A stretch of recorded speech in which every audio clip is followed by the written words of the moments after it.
Dalawa pang senador lumagda na rin sa partial report ng Blue Ribbon Committee hinggil sa flood control anomaly. Si Mar Gabriel sa report. Mar? Nadagdagan ang suporta para sa partial committee report ng Senate Blue Ribbon Committee hinggil sa flood control anomaly.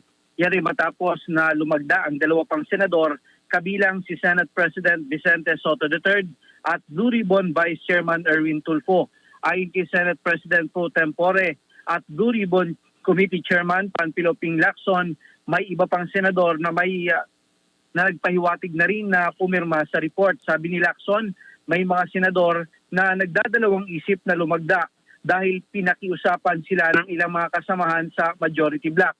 Bagamat hindi niya pipilitin ang mga kapwa na miyembro ng Blue Ribbon na lumagda sa partial report bilang paggalang sa kanilang individual na desisyon, pero nag-alok daw si Soto na tumulong. Sa ngayon, 6 na lagdana ang nakapirma dito sa partial report at kailangan pa ng 3 upang maihain at maipresenta ito sa plenaryo kung saan maaari itong pagdebatihan, amyendahan at pagtibayin. Noong Miyerkules, sinabi ni Lacson na sinuspindi niya ang mga susunod na pagdinig ng komite hinggil sa flood control hanggang sa maipresenta at maisponsoran niya ang committee report sa plenaryo. Sa mata ng Agila, Mar Gabriel, matatag, matapang, matapat.